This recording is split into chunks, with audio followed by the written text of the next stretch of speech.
Kayamkulam Madambil government UP. സ്കൂളിൽ ലഹരിവിരുദ്ധ പ്രവർത്തനങ്ങളുടെ ഭാഗമായി ലഹരിക്കെതിരെ 1000 ഗോൾ പ്രോഗ്രാമും ഓപ്പറേഷൻ തൂഫാന്റെ ഭാഗമായി രക്ഷകർത്താക്കൾക്കുള്ള ബോധവൽക്കരണ ക്ലാസും സംഘടിപ്പിച്ചു. ആവേശമായി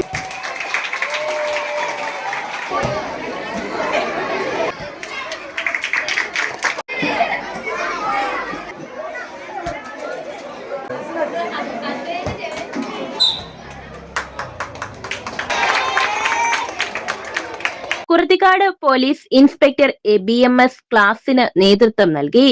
അല്ലെങ്കിൽ നമ്മുടെ പ്രദേശത്തിന്റെ അല്ലെങ്കിൽ വീടിന്റെയും അതിനോടൊപ്പം തന്നെ സൗഹൃദത്തിന്റെയും എല്ലാ കണ്ണികളെയും പൊട്ടിച്ചെറിയുന്ന തരത്തിൽ ഈ ലഹരിക്ക് ഇങ്ങനെ നമ്മളെ തകർക്കാൻ കഴിയുന്നു എങ്കിൽ നമ്മളുടെ ചിന്തകൾ എങ്ങനെ എവിടെ വെച്ച് ഈ ചിന്തകൾ നമ്മളെ കീഴ്പ്പെടുത്തും നമ്മൾ മനസ്സിലാക്കണം. നമുക്കറിയാം ഈ തൊട്ടടുത്ത സമയത്ത് തൊട്ടടുത്ത ദിവസങ്ങളിൽ പോലീസ് സ്റ്റേഷന് സമീപത്തുള്ള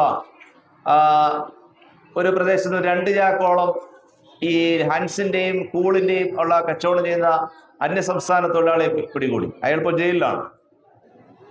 അയാളുടെ ലക്ഷ്യം എന്ന് പറഞ്ഞാൽ പ്രദേശത്തുള്ള സ്കൂളുകളിലെ കുട്ടികളെയാണ് ലക്ഷ്യം വെച്ചത്. അയാളെ ചോദിച്ചപ്പോൾ പറയുന്നത് കുട്ടികളെയാണ് ലക്ഷ്യം വെക്കുന്നത്.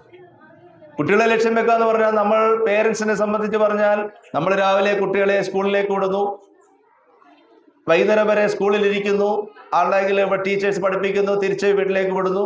പക്ഷേ നമ്മൾ വളരെ ജാഗ്രതയോടുകൂടി അത് നമ്മുടെ പേരൻസ് രക്ഷകർത്താക്കൾ പോകേണ്ട സാഹചര്യമാണ്. എൻ്റെ കുട്ടി രാവിലെ സ്കൂളിൽ നിന്ന് പോകുമ്പോൾ ഏത് വാഹനത്തിൽ പോകുന്നു, ഏത് വഴി പോകുന്നു, അപ്പോൾ സ്കൂളിൽ എത്ര മണിക്ക് ചെല്ലാറുണ്ട്, ക്ലാസ്സിൽ എങ്ങനെയാണ്, ക്ലാസ്സിൽ അവന്റെ സുഹൃത്തുക്കളോടും അധ്യാപകരോടും ഉള്ള സമീപനം എങ്ങനെയാണ്, അവന്റെ പഠനശേഷി എങ്ങനെയുള്ളതാണ്, തിരികെ എത്ര മണിക്ക് ക്ലാസ് വിട്ട് വരുന്നു, ഏത് വഴിയിൽ കൂടി വരുന്നു, അവന്റെ സൗഹൃദത്തിൽ ആരൊക്കെ ഉള്ളവരാണ്, ഈ സൗഹൃദത്തിൽ നമ്മളറിയാത്ത മറ്റൊരു സൗഹൃദം കടന്നുകൂടുന്നുണ്ടോ, നമ്മളറിയാത്ത മുതിർന്ന സൗഹൃദം നടിച്ചുകൊണ്ട് ആരെങ്കിലും വരാറുണ്ടോ, ഇങ്ങനെയുള്ള കാര്യങ്ങളിലെല്ലാം വളരെ അതീവ ജാഗ്രതയോടെ ശ്രദ്ധയോടെ നിരീക്ഷണ പാഠവത്തോടു കൂടി നമ്മൾ കടന്നുപോയെങ്കിൽ മാത്രമേ പേരൻസ് എന്നുള്ള രീതിയിൽ രക്ഷകർത്താക്കൾ എന്ന രീതിയിൽ ഇനിയുള്ള കാലം സമാധാനത്തോടെ ഈ കുഞ്ഞുങ്ങൾ സ്കൂളിൽ പോയി പഠിച്ചിട്ട് വന്ന് നമുക്ക് പറയാൻ സാധിക്കും. കനകക്കുന്ന് SI സന്തോഷ് കുമാർ മുഖ്യപ്രഭാഷണം നടത്തി. SMC ചെയർമാൻ G സോളമൻ അധ്യക്ഷത വഹിച്ച യോഗത്തിൽ സ്മിത ചന്ദ്രൻ, നിഷ, കുഞ്ഞുമോൻ P, രജിത്താർ, കൃഷ്ണൻ, ഇന്ദുലേഖ, ശ്രീജേഷ് തുടങ്ങിയവർ പ്രസംഗിച്ചു. News bureau, Kayamkulam.